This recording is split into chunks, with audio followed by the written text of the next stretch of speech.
ప్రభునందు మాకు అత్యంత ప్రియులైన దేవుని ప్రజలందరికీ ఈ ఉదయకాల సమయంలో యేసుక్రీస్తు వారి శ్రేష్టమైన పూజింపుదగిన నామం పేరిట హృదయపూర్వకంగా శుభాభినందనాలు తెలియజేస్తున్నాను. బాగున్నారా? మీరంతా క్షేమంగా ఉన్నారు కదా?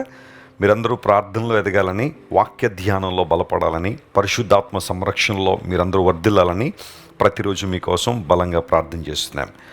యెహోవా నాకు వెలుగును, నాకు రక్షణ అయి ఉన్నాడు, నేను ఎవరికి భయపడుదునో అని కీర్తనకారుడు తన అనుభవపూర్వకంగా మాట్లాడాడు. దేవుడు మనకు వెలుగుగా, మనకు రక్షకునిగా ఉన్నారు కనుక మనం ఎవరికి భయపడాల్సిన అవసరం లేదు. ఈరోజు రకరకాల భయాలు నీలో ఉన్నాయా? ఆందోళనలు నీలో ఉన్నాయా? కలవరంతో ఉన్నావా? దేవుడు తన వాగ్దానం తనను బలపరచాలని కోరుతున్నారు. ఉదయాన్నే లేచిన తర్వాత ఒక వాగ్దానాన్ని పరిశుద్ధ గ్రంథంలోంచి మనం ధ్యానం చేస్తున్నాం.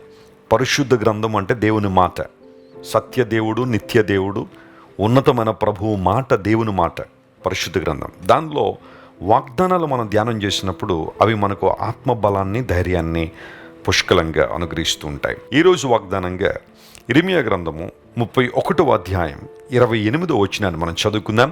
The book of జెర్మయా chapter 31 and verse 28. వారిని పెళ్లగించుటకును, విరగగొట్టుటకును, పడద్రోయుటకును, నాశనం చేయుటకును, హింసించుటకును నేను ఎలాగో కనిపెట్టి ఉంటినో, అలాగే వారిని స్థాపించుటకును, నాటుటకును కనిపెట్టి ఉందునో, ఇదే యెహోవా వాక్కు.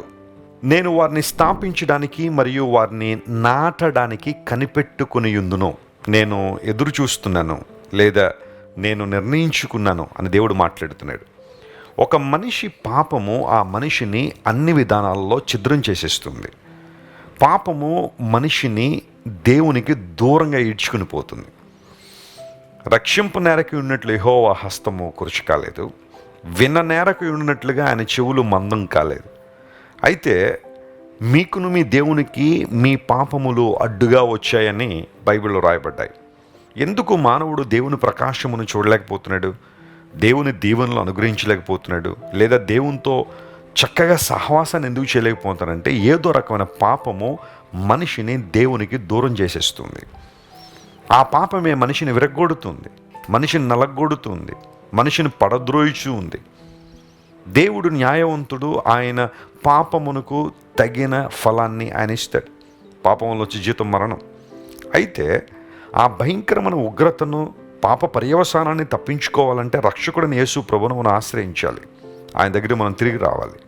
మారు మనస్సు అంటే దేవుని వైపు తిరగడం, సంపూర్ణంగా మనలను మనం ఆయన చేతులకు సమర్పించుకోవడం. ప్రభువా, ఇకపై నా ఇష్టానుసారం నేను జీవించడానికి కాదు, నీ ఇష్ట ప్రకారం నేను జీవిస్తాను, నీ వాక్య ప్రకారం నేను జీవిస్తాను, నీ ఆజ్ఞల ప్రకారం నేను జీవిస్తాను, ప్రభువు కొరకు నేను జీవిస్తానని నిర్ణయం తీసుకుని ఆయన చేతులకు మన జీవితాన్ని సంపూర్ణంగా అప్పగించడం. ఇప్పుడు దేవుడు అంటున్నాడు, నేను ఒకప్పుడు కనిపెట్టాను, ఎందుకంటే వారి పాపానికి తగిన ఫలాన్ని వారికి ఇవ్వడానికి. కానీ ఇప్పుడు నేను దేనికోసం కనిపెడుతున్నాను, దేనికోసం ఎదురు చూస్తున్నాను, దేనికోసం ఆశపడుతున్నానంటే వారిని స్థాపించడానికి మరియు వారిని నాటడానికి నేను కనిపెట్టి ఉన్నాను. Praise the lord. దేవుడు నిన్ను స్థాపించువాడు, ఆయన నిన్ను నాటువాడు. పెరికివేయబడిన నిన్ను మరలా తీసుకొచ్చి ఆయన తన మహిమార్థమై నిన్ను నాటడానికి ఇష్టపడుతున్నాడు ఆయన. ఒకవేళ ఎంతవరకు నీ అవిధేయతను బట్టి, నీ పాపాన్ని బట్టి, నీ సొంత నిర్ణయాలను బట్టి, నీ స్వాభిప్రాయాలను బట్టి ఇష్టానుసారం నీ జీవితాన్ని పాడు చేసుకున్నావేమో, ఈ రోజున ప్రభువుకు నీ జీవితాన్ని అప్పగించగలవా? సంరక్షకుడైన దేవుడు, నిత్య జీవాధిపతి నా ప్రభు, ప్రేమగల దేవుడు, కృపగల దేవుడు, గొప్ప వాత్సల్యంతో మనం సమకూర్చే దేవుడు ఆయన చేతులకు మన జీవితాన్ని అప్పగిస్తే ఆయన మనల్ని స్థాపిస్తాను అని వాగ్దానం చేశాడు. పాత నిబంధన గ్రంథంలో ద్వితీయోపదేశకాండం 28వ అధ్యాయం మనం చదివితే ఆయన ఆజ్ఞలకు లోబడి, లేదా ఆయన మాటకు లోబడే ప్రతి ఒక్కరికి ఉన్న వాగ్దానాలు అక్కడ రాయబడుతూ 9వ వచనం దగ్గరికి వచ్చేసరికి అక్కడ ఏముంటుందంటే దేవుడు తన ప్రజలను ప్రతిష్ఠిత జనముగా స్థాపిస్తాడు అనే మాట అక్కడ ఉంటుంది. దేవుడు మనల్ని ప్రతిష్ఠిత జనముగా స్థాపించాడట. మనం ప్రతిష్ఠించబడిన వారం, ఆయన కొరకు ప్రత్యేకించబడిన వారం మనం.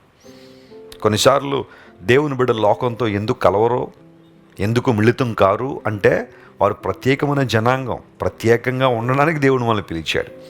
ఈ రోజుల్లో భక్తి డైల్యూట్ అయిపోతుంది. భక్తిని చాలామంది తమకిష్టానుసారంగా మలిచేస్తున్నారు. ఏం పర్వాలేదు, ఏదైనా చేసేయచ్చు, ఏం పర్వాలేదులే, మనకు పెద్ద విలువలు ఏమి ఉండవు, క్రైస్తవ జీవితానికి పెద్ద విలువలు ప్రమాణాలు ఏమి లేవు, ఎలా పడితే అలా ఉండిపోవచ్చు, ఎవరిని ఇంప్రెస్ చేయాలనుకుంటే నువ్వు అలా మాట్లాడే, వారు ఏం చేస్తే అది నువ్వు చేసే అన్నట్టుగా బోధలు పెరిగిపోతున్నాయి ఈ రోజుల్లో. కానీ దేవుడు తన ప్రజలను ప్రతిష్ఠిత జనంగా, ప్రత్యేకించబడిన జనాంగంగా చేసుకున్నాడట. ఆయన స్థాపించాడు వారిని దీవించడం వలన, వారిలో దేవుడు తన కార్యాలు జరిగించడం వలన, ఆయన వారి మధ్య సంచరించడం వలన దేవుని గొప్పతనం ఎలాంటిదో, ఆయన మహిమ ఎలాంటిదో లోకానికి రుజువుపరచాలనుకున్నాడు. నీకు తెలిసే ఒక విషయం, దేవుని బిడ్డ, నువ్వు యేసు ప్రభువుని అంగీకరించినప్పుడు, ఆయన నీ సొంత రక్షకుని హృదయంలో చేర్చుకున్నప్పుడు, దేవుడు నిన్ను తన మహిమ కొరకు నిలబెడతారు. ఆయన నిన్ను చూసిన వారందరూ దేవుని మహత్యాన్ని, ఆయన ఔన్నత్యాన్ని, ఆయన గొప్పతనాన్ని తెలుసుకున్నట్లుగా నిన్ను అనేక మంది మధ్య సాక్షిగా దేవుడిని నిలబెడతాడు. గొప్ప వింతగా దేవుడు నిన్ను మారుస్తాడు. అంత మాత్రం కాకుండా లేఖన భాగాలను ఇంకా మనం చదివితే యెషయా గ్రంథం 14:32 ఒక మాట ఉంటుంది. ఏంటంటే, దేవుడు సియోను స్థాపిస్తాడు, శ్రమనొందిన జనులందరూ కూడా అక్కడికి వస్తారనే మాట అక్కడ రాయబడింది. శ్రమనొందిన జనులందరూ కూడా సియోనుకు తిరిగి వస్తారు. ఎందుకంటే దేవుడు సియోను స్థాపిస్తున్నాడు. నీ కుటుంబం చెదిరిపోయిందా? నీ వ్యాపారం చెదిరిపోయిందా? నీ వృత్తి చెదిరిపోయిందా? నీ ఉద్యోగం చెదిరిపోయిందా? దేవుడు నిన్ను స్థాపించడానికి ఆయన ఇష్టపడుతున్నాడు. God would like to establish you and strengthen you. శ్రమనొందిన జనులు అనేక మంది అక్కడికి వస్తారు. దాన్ని నేను ఎలా అర్థం చేసుకుంటానంటే, ఒక క్రైస్తవ జీవితం అనేక మందికి ఆశీర్వాదాన్ని పంచే జీవితం. శ్రమనొందిన వారు, ఇబ్బందులు ఉన్నవారు, కష్టాల్లో ఉన్నవారు, ప్రతికూల పరిస్థితుల మధ్య నలిగిపోతున్న వారికి నీవు ఒక లైట్ హౌస్ వలె, లేదా ఒక ఆశీర్వాద కారకుడిగానే ఉండాలని దేవుడు ఆశిస్తున్నాడు. ఎంత గొప్ప వాగ్దానం ఇది! ఒకవేళ ఎంతవరకు నీ జీవితం శాపముతో నింపబడిందేమో, అపహాస్యముతో నింపబడిందేమో, నిన్ను చూసి ప్రజలందరూ కూడా రకరకాల హేళన గీతాలు ఎత్తి పాడారేమో, కానీ దేవుడు నిన్ను దర్శిస్తున్నాడు కనుక, తన అభిషేకంతో నింపువాడు కనుక, తన ప్రభావంతో నింపువాడు కనుక, నీవు శ్రమనొందిన అనేకులను ఆదరించే వ్యక్తిగా, ధైర్యపరిచే వ్యక్తిగా, బలపరిచే వ్యక్తిగా ఉంటావని లేఖనం ధృవీకరిస్తూ ఉంది. దేవుడు మనం స్థాపించడానికి, నాటడానికి ఆయన కనిపెట్టుకుని ఉన్నాడు. The day has come. ఆ రోజు వచ్చింది. దేవుడు నిన్ను ఈరోజు నిలబెట్టాలని, నిన్ను బలపరచాలని ఆయన మనస్ఫూర్తిగా ఆశిస్తున్నారు. ప్రార్థన చేసుకుందామా? ప్రేమగల తండ్రి, ఉదయకాల్సిన మీరు మాకు ఇచ్చిన మంచి వాగ్దానాన్ని బట్టి నీకు వందనాలు. నీవు మమ్మల్ని స్థాపించడానికి మరియు నాటడానికి ప్రభువా శక్తిగల దేవుడు గనుక నీకు స్తోత్రాలు. నీ ఔన్నత్యం చాలా గొప్పది నాయన. ఈరోజు మా ప్రియులు ఎంతమంది అయితే చెదిరిపోయి ఉన్నారో, పడగొట్టబడి ఉన్నారో, తమ పాపాన్ని బట్టి, అపరాధాన్ని బట్టి, సొంత నిర్ణయాలను బట్టి నీకు దూరం అయిపోయారో, వారందరినీ మీరు ముట్టి కనికరించి నీ వైపు తిరగాలని వారు నిర్ణయించుకున్నందువలన గొప్ప దీవెన వారికి దయచేయండి. వారిని స్థాపించి ప్రభువా, ప్రతిష్ఠిత జనముగా స్థాపించి, అనేక మంది దీవెనకరంగా వారిని స్థాపించి నీ నామాన్ని మీరే మహింపరుచుకోమని కోరుతున్నాము. ఎవరైతే అనారోగ్యంతో ఉన్నారో స్వస్థతనివ్వండి, వేదనలో ఉన్న వారిని లేవనెత్తండి, సమృద్ధిని జీవం ప్రతి ఒక్కరికి దయచేయండి. ఘనతయు మహిమయు ప్రభావం నీకు మాత్రమే ఆరోపిస్తూ యేసుక్రీస్తు వారి శ్రేష్టమైన నామం పేరిట అడిగి వేడుకొనిచున్నాం తండ్రి. Amen, amen, amen. God bless you, dear friends. Have a wonderful day. Christ worship centre ఓ బలమైన సంఘ ఉజ్జీవం. కొన్ని సంవత్సరాల క్రితం కేవలం 2 ప్రారంభించబడిన పరిచర్య నేడు ప్రపంచవ్యాప్తంగా లక్షలాది మందిని ప్రభావితం చేయుచున్నది. రాజమండ్రి, సికింద్రాబాద్, బెంగళూరు, చెన్నై, నెల్లూరు, దుబాయ్, బెహ్రైన్, కరీంనగర్, విశాఖపట్నం, గద్వాల్, కొవ్వూరు, మలకపల్లి, శ్రీలంక, భూటాన్, అడ్డతీగల, పాలమూరు, మచిలీపట్నం, ఇందిరానగర్లతో పాటు అనేక గ్రామాల్లో క్రైస్ట్ వర్షిప్ సెంటర్ ఆరాధనలు జరుగుచున్నవి. వాక్య సంబంధమైన ఉజ్జీవంలో, పరిశుద్ధాత్మ సంరక్షణలో కొనసాగాలనుకునే ప్రతి ఒక్కరికి మా ప్రేమపూర్వక ఆహ్వానాన్ని అందిస్తున్నాము. రండి, ఆత్మతో సత్యముతో ప్రభువైన యేసుక్రీస్తును ఆరాధిద్దాం. మీరు ఇంతవరకు విన్న దైవ సందేశం మరియు దేవుని సేవకులు చేసిన ప్రార్థన మీకు ఆశీర్వాదకరముగా ఉన్నదని విశ్వసించుచున్నాము. ఈ సందేశాన్ని మీ స్నేహితులకు, బంధువులకు షేర్ చేయండి. మీకు ఏదైనా ప్రార్థన అవసరత ఉన్నచో మా ఫోన్ నంబర్లకు కాల్ చేయండి.